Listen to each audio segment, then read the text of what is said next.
soifua manuia, whawhetai le mafuta mai i le whaungangana podcast.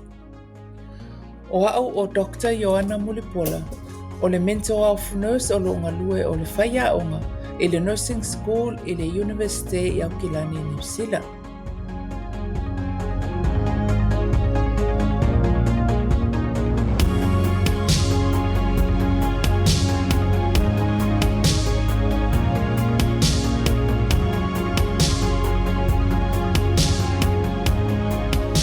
O le polokalame lenei, o le whaatauaina o i latou o lo soifua ma manaoga whapitoa po special need, disability, po le disorder iso o se vaenga. O le nei talanoanga e whapitoa i le whaalau iloaina o le soifua tauivi, ma le whaalongolongo tinga o i latou o lo o afia e whaapea matua ma aiga o lo tausia ma mafuta. Aemaise o le malamalama o le fesoasoani o manaoga whapitoa ma le ngase o le mafaufau. O le nei mataupu, o se avanoa e share ai loo experience o no loo iai si au fanau o loo iai o la manaoga whapitoa po special need. O Taupa'u Irina e iai lona learning disability. E le tutusa le vave o lona pueina o mataupu i le aonga, e whaatusa i lana au ngā tupulanga. O a afianga o Irina, o na Samoa o ia le meningitis po le fiva fai ai, i le tasi o lona tausanga i Samoa. O Victoria, e a afia i le mild autism. O le autism, e le aiso na wha Samoaina. Ai o se disorder o le brain po le fai ai, e a afia ai le fesoasoani maisi tagata po le communication. O le tele o taimi e le tilo sao mai a te oe, pe avoid le eye contact. To e le fia i le leo tele, pe sensitive i le noise.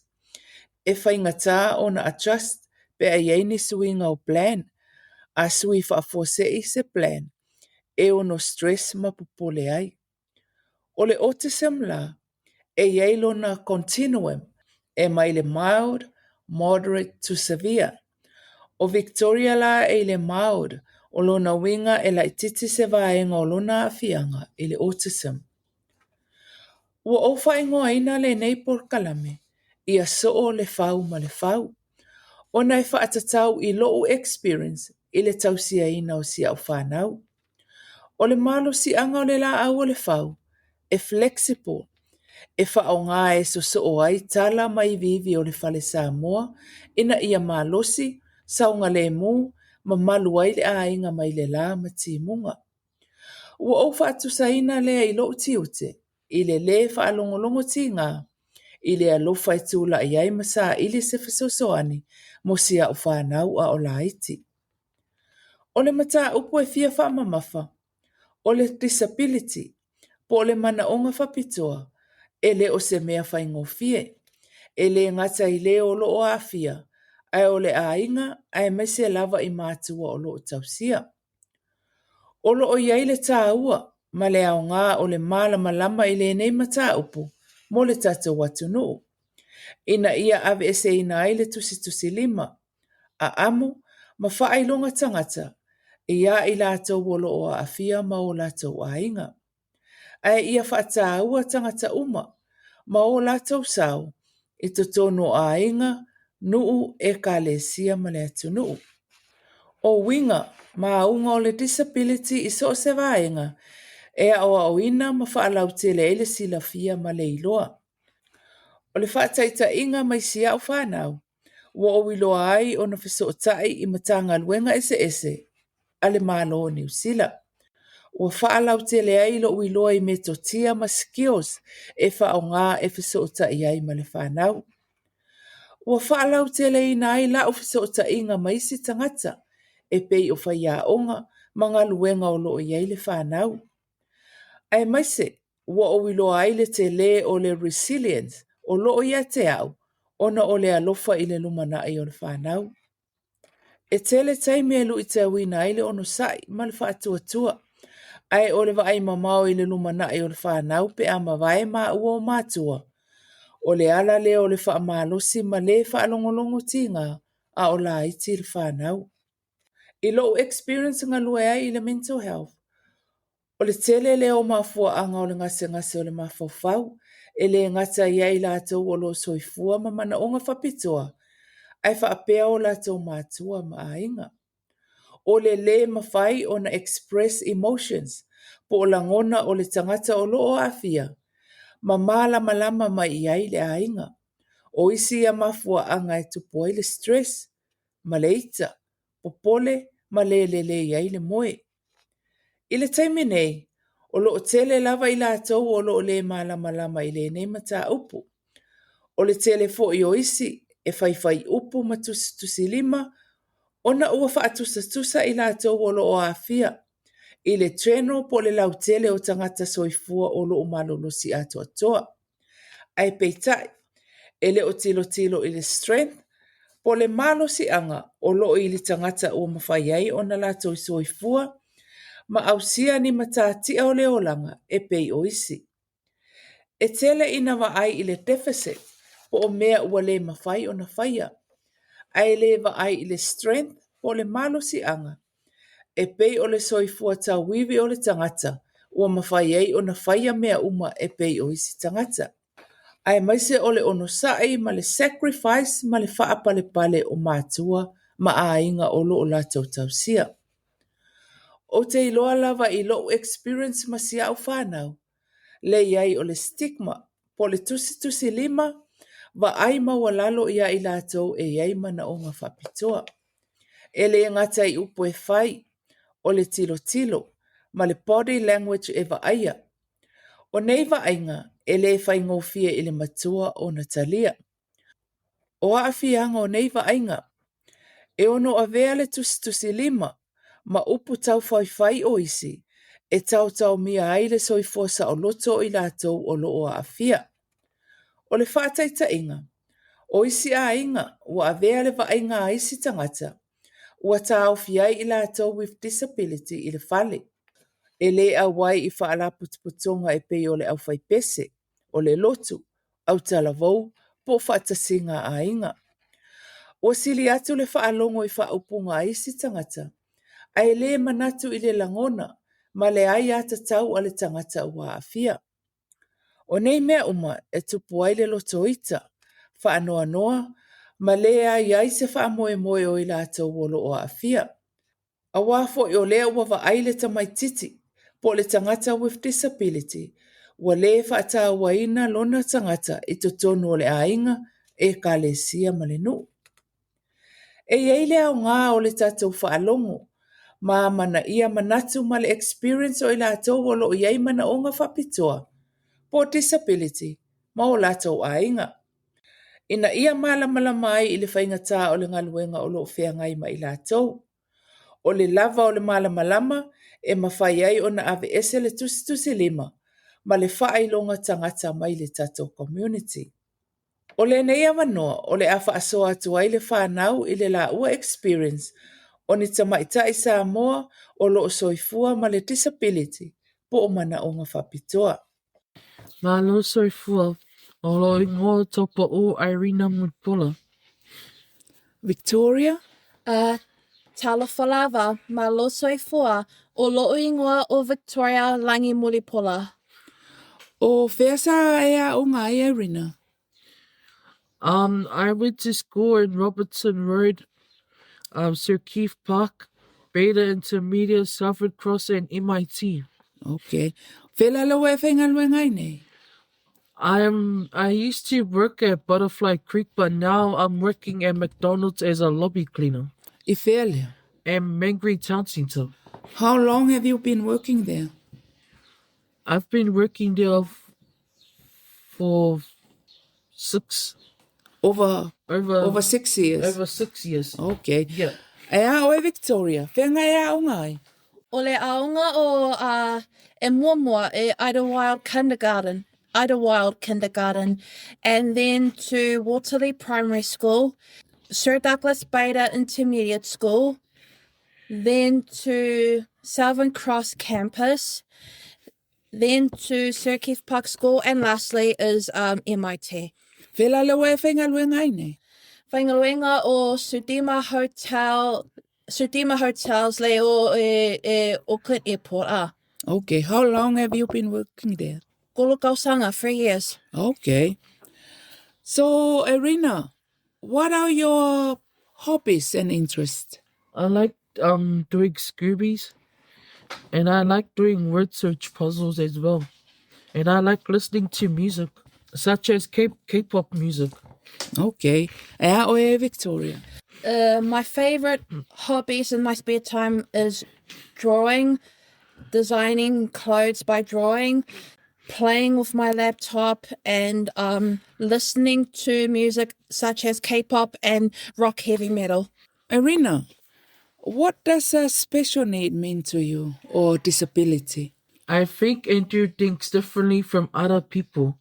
I like to take my time to do things at my own pace. I'm diagnosed with learning disability. Okay. E Victoria. I process information differently from other people, and I'm diagnosed with mild autism, ASD, or autism spectrum disorder since I was 4 years old. So, Victoria, what is your understanding about autism? I process information differently from others. I think and communicate differently from other people. I have a special ability to read information and interests. Okay. Can you share your experience about Empower Life? I like to go out with the Empower Life because I get to see my friends and also Liz as well. But sadly, Liz passed away. She was one of the people that work at the Empower Life. Support person? The support person who used to work at Empower Life. She looks after me and my sister Victoria when I go out for outings with her and my sister. Okay. How about you, Victoria? What is Empower Life? Is an organization for Pacific people with disabilities, just like what Irina said. She's one of our lovely support worker, working for me and my sister Irina, of course, for going outings such as Rainbow's End, Tim Pin Bowling, and singing songs at the recording studio at Otara Music Centre. Oh, seems like this lady Liz is very special to both of you. Yeah, she is. Of course. Oh. Because she looks after me and my sister Victoria when we go out with her. Okay. And how about NZ Care? I have a support worker called Anise. She takes me out to whatever I want to go out to. Yeah. Like going shopping, going for a walk up the mountain, and going to the cafe to get coffee. How about you, Victoria? What's your experience with NZ Care? NZ Care is also an organization for going out with a support worker. Yeah. My experience with the support worker under NZ Care is going to the coffee shops and going for window shopping at the malls. Also, going to walk on the bridge, in Mangere Bridge, and the mountain, of course. So, Victoria, can you share your experience about Star Jam? Well, Star Jam is an organization for young people with disabilities who can actually sing and dance and perform it at the stages. For me, I really enjoyed taking part in it since 2017 until last year, since it's closed. I really enjoyed performing at all of the annual gala dinners for every years, and also all the gigs, and even take part in the workshops with my singing group, which is called Southern Supreme Singing. Seems like you really enjoyed being part of Star Jam. Yeah, Hey? I really liked that. I really liked that moment. How do you see the world through your special need? I like to keep things like on schedule and on routine, like doing my chores at home. And how about you, Victoria? How do you see the world through your autism? Well, I am very organized by cleaning up my own room, piling up my clothes in different styles. Also, taking care of my well-being. So, for both of you, what do you wish people understand about disability and special needs? They are trying their best. Be patient, kind, and respect. Well, like what Irina said, be kind and respect and be patient. Well said. I loo experience i le mafuta matausi le whanau. O Irina o lona malo si anga o le whaamaupopo o mea o ngā le matauainga. O te whaamoemoeina Irina e whaamanatu mai a te au se mea tāua i ngalo. Lona lua o lona tali malo.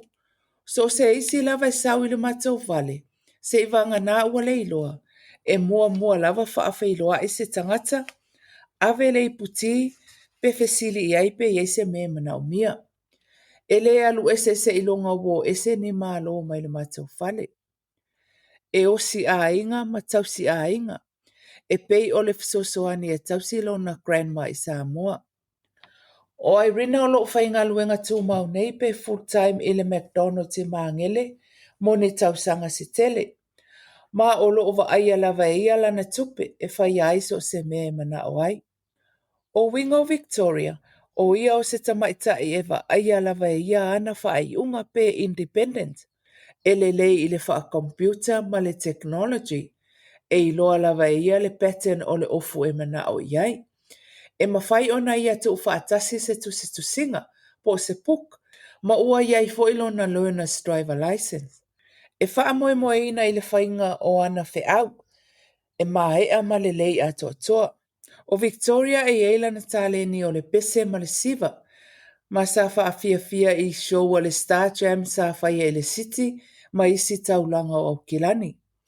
O lo whainga luenga tū mau nei pe full time i le Sudima Hotel i Māngele. O le au te lenga, mai low experience i si au whanau. O le iai o manaoga whapitoa po special need, ua i loa ai le ola tawivi, fanau, ma le whaalongolongo tinga, ua la au si ai ni matatia i le olanga e pei o isi tangata. O le toʻatele o tātou tangata, e soifua mai ma le disorder po le disability e le o so latou loto. Ai o isi foi, o ni mafua anga le maalofia. O le mea tāua, o le fesoasoani o le aiga, nuu, loto ma le community, e whaamalosia ai i latou e soifua i se olanga fia ma sao loto, e pei o isi tangata. O le iai o le whanau with special needs, na suia atoa i le whaangasolonga o le matou ainga. O le autism, e mana o mia le prepare, pe ta o mua i ene suinga o se tonu, po se no foanga fou e o iai, e puipuia mai ai le stress, o na or suinga e le imasani mai ai. A whaapea foi o le ai ene suinga i tonu, e ta tau lava o na talanoa ma wha malamalama i a Victoria. O nei mea uma, ua malamalama i eita ngata o le matou ainga. O te manatua le taimina amata ai o na whainga luenga Irina. Sa mao whaataita i eile poeina o le pasi, e anga i eile ngā luenga. Po le whaataita i ei o le savali le ngā luenga i a sefe ma malu puipuia. O Victoria, na onga i loa i le aemaise, sa mao whaasino i eile auala e pu e eile pasi. E tasilwa i aso o faia le ngā luenga, o na o kei loa le o la ua e whai. O le taimi nei, ua independent la ua uma e wha o ngā le public transport. Se i whai lau tala i le ngā luenga le a onga sa a onga i le whanau. Sa fesoasoani tele le a onga ma whai a onga i le tapena ina o le whanau. O le isi lea mea ua o ina mai i lau whanau. O le iai lea o le fesoasoani e maua mai le a onga po le high school e transition. Pe whaasa uni ai lea i le whai o se course po le whai ngā luenga. Pe a uma a onga mawalulunga. Sa mata unga lulu e whaatasi ma whai a onga. I le whaasa uni o le whanau mo ia vaenga. I le mai a i o la onga. O le au nanga e pei o le poly-M. E fesoasoani e sue ngā luenga ta maiti pe a uma a onga. Mai ngā lulu e whaatasi ma tangata e ona ngā luenga po employer se ia maasani le tangata i le ngā luenga. O tangata o lo pūlea ngā luenga, o ni tangata le lei ma lolofa. O na ele ai se whaasino sino lima, pe tusi e sea Le fanau o ni tangata e ni manaoga whapitoa. E fia le fanau e usu le ngaluenga, ma fai mea fia ona o lea tūlanga. E le ngata i lea, e le lei tele le matau fesota inga ma le supervisor ma managers, pe e se mea mana o mia mo sia o fanau le ngaluenga. O asa ua mawai, sa awa iai Victoria ma Irina i se au nanga e ngoa o le Empower Life Trust. O le nei au nanga e mo tangata e ei mana o ngā whapitoa al Pasifika e au kilani. Ma sa whaafo e ina e tangata Samoa. O te mautinoa, sa fesoasoani tele lea au nanga i le confidence o le whanau. E pei ona tā ua le whanau, sa iesi tamaita i Samoa o Lise Wilson, sa whaulu i ai lea au nanga, na ova aia lo na alofa i tangata sa lata ova aia e iei masia u whanau. O Lise sa iei lo na sao i le tale ni pese a Victoria, o na sa ia support matalitonu i le ability o Victoria. E whaapea fo ia Irina, sa wa aia whaalelei a Lise. Ua maliu Lise, ai o loo mana tua pea lo na anga lelei, i le tapena ina o le ola tau mawhai o sia o whanau. Ua le to iai nei le au nanga a le Empower Life Trust, ai ua iai lo na onga i le tapena ina o le ola tau mawhai o sia o whanau. O le au talenga o la o whamatalanga, o le nei atunu o New Zealand, o loo iai le whamanuianga mo tamaiti e pei o la o whanau. E le ngata i le aonga, po le Special Needs School, ai o le fesoasoani i le sueina o ngā luenga ma o aonga, pe a uma le high school. E le ngata i lea, o ngā luenga o loo iai tangata ua malamalama ma o aoina, e fesoasoani tangata iai mana o ngā whapitoa i totonu o ngā luenga. E o foi i au nanga i le community, e pei o le Empower Life, ma le Ansett Care. Wa iai tangata ua o ina le lei, i le to mai e wa ai i latou e pei o la o whanau. Mai lo experience, o le ngalulu e whaatasi o le matou ainga, a onga, ngaluenga ma au nanga i le community, ua maua ai e le whanau le confidence, e soifua ai ma faia ai lava e la ua tonu i me fia iai. O te whaafetai ai i latou uma sa anga le lei, ma o loo anga le lei pea i sia o whanau, a o avea ai pea i la ua o tangata tāua, o le ainga ma le community. O lona winga, e tāua le ngā lulua e whaatasi o le ainga, a onga, support services, e kalesia, nuu, e whaataua i latou e iei na o ngā whapitoa i le tatou community. O le isi mea tāua i le olanga tuputupua e o le whanau. O na sa o ina i la ua i le tū ma le anga nuu wha Samoa, e ui ina o loo iai o la mana o ngā whapitoa. O te ilo le to o te leo a inga, e whaapea i le isi au ngā ea o awaita maiti with special needs i le anga nuu. Ai o se mea e pitusili o na tāua i lo la tau soifua o le tangata Samoa. O le right, po le ai a tatau o le tangata soifua, le malamalama ma feso o tae malanga anga nuu, e fesoasoani i lona tamali i anga. Identity, self-esteem, sense of belonging, ma le mental well-being. O le awha so atu le whanau i auala o loo whaonga ai, ma malamalama ai lo la ua whasinumanga o tamaita i Samoa. So Irina, what does a Samoan tamaitai mean to you? That I belong to my Samoan culture and family. Yeah, and that makes me very proud to be Samoan. I learned about my place in my family and being proud of being a tēnei Samoa and also have 3 words to follow. Loto mawalalo, fa'aloalo, and alofa, which is of course respect, humility, and love. Nice one, Victoria. What makes you proud of being a Samoan tamaitai, Irina? I can speak and understand the Samoan language. Nice. And how about you, Victoria? I belong to my family and culture, so I can understand Samoan language. I was in Samoa for my grandma's 80th birthday. Yeah. And I was in a Siva group with my cousins. Yeah, how did that make you feel? It makes me feel really proud and excited. I was a taupa'u in school and family Siva, such as your graduation happened in 2023. doing the procession entrance dance Oh, with the ni for ote and the yeah. tuinga. How does that make you feel?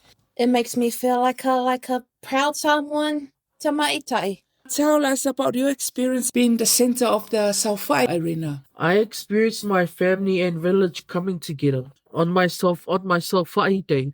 So how was that experience for you? My first time ever experiencing like sitting with a lot of my families surrounding me in the middle of the valley.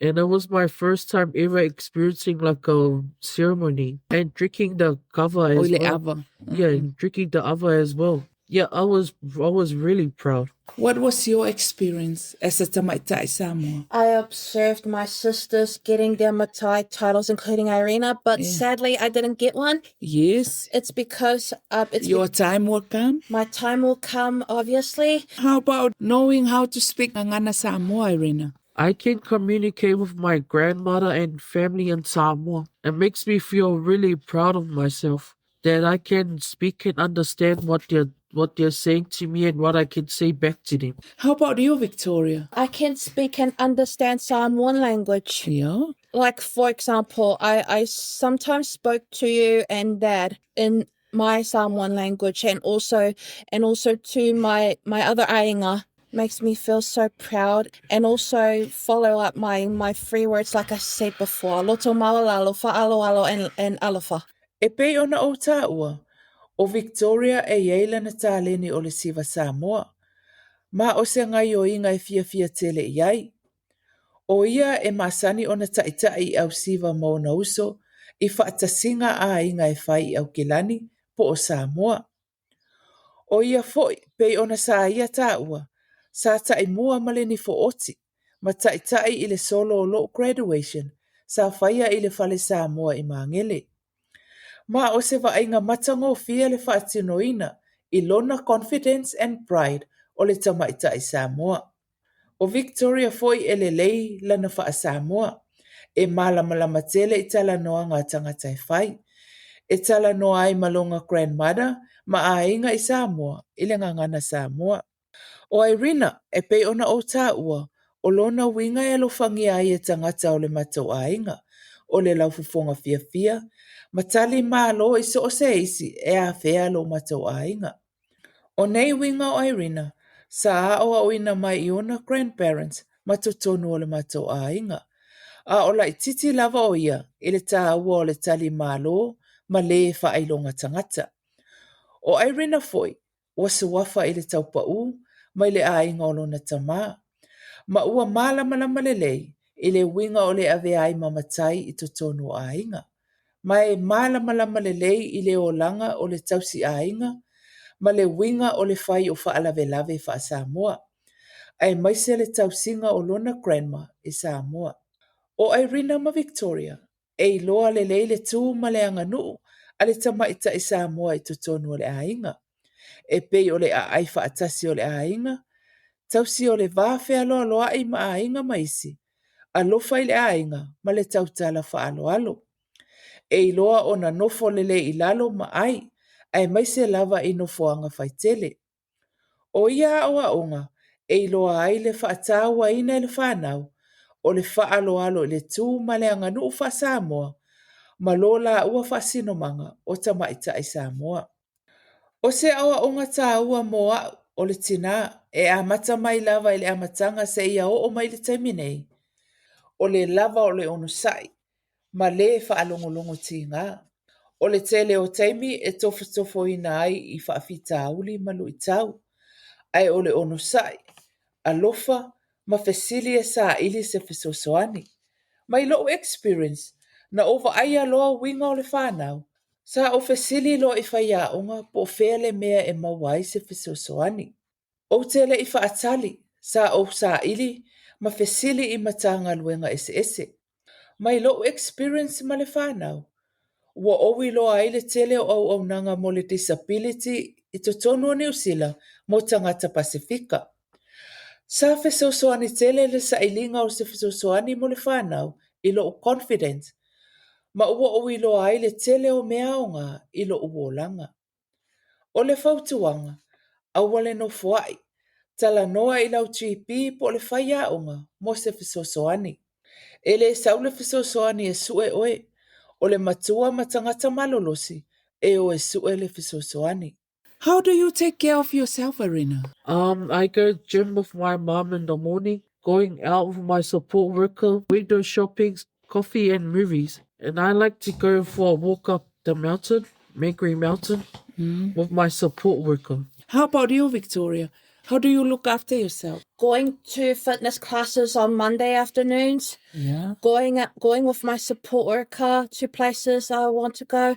So, Irina, what are your future plans? I like to go travel by myself, like for overseas, Yeah. living independently by myself, and driving a car. How about you, Victoria? My future goals would be learn how to drive a car on my own, maybe study business administration at university, solo traveling, probably get a boyfriend if I make the choices of having one or not. What is your advice for other Taupa'u Samoa with special needs and disability, Irina? Be proud of yourself and also have confidence in yourself as well. How about you, Victoria? Be proud of who you are and follow your heart.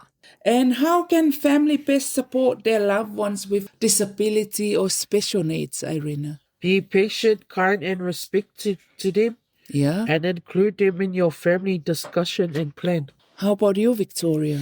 Include them in family plans. Be kind and respectful of them. Be patient and please don't leave them out. Give them some time and space alone if they're sad or feeling down. Any final words, Irina?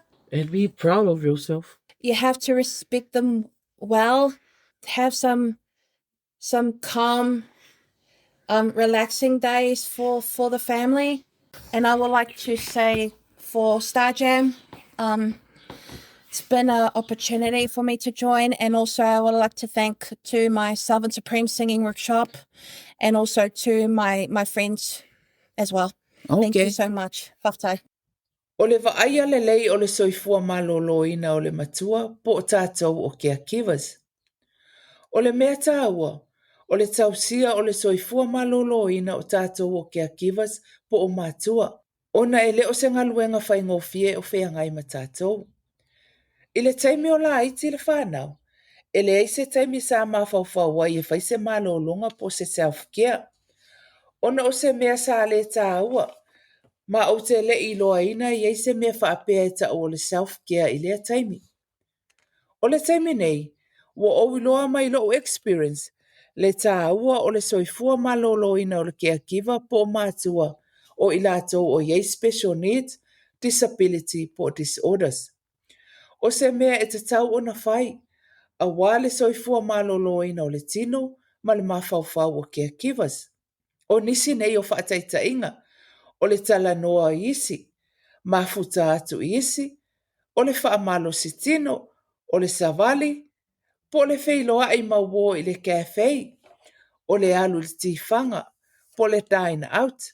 O nisi o auala e aia lele ai le soifua malolo ina, po se isi lava mea e fia i ai le tangata.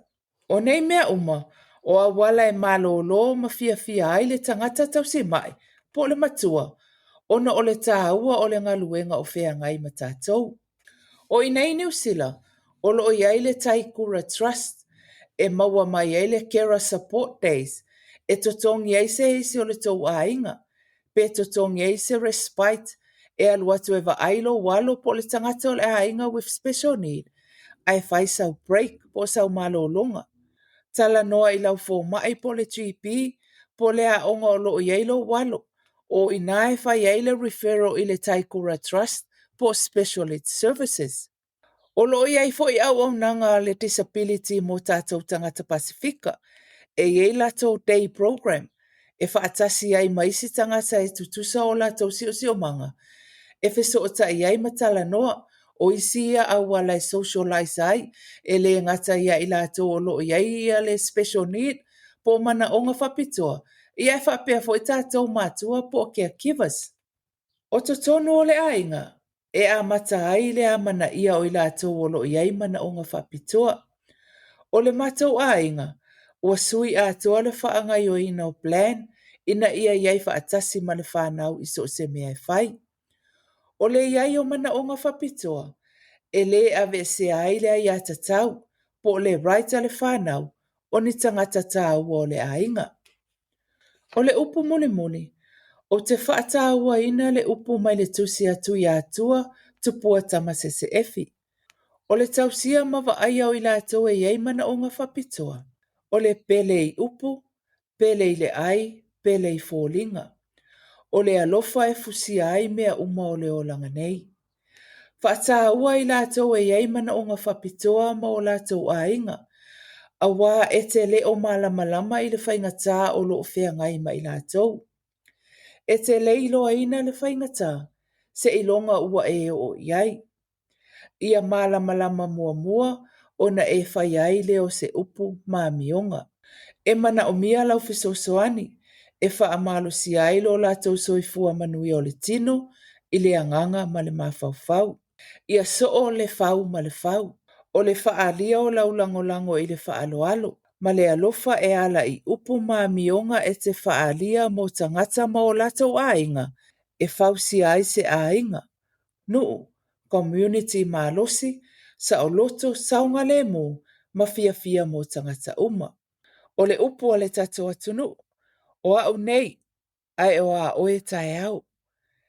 E tātou te leiloa le whaangaso longa o le nei o langa. Wha moe moe ua yeise au ngā o wha matalanga sa tala noina, mo oe ma le ainga.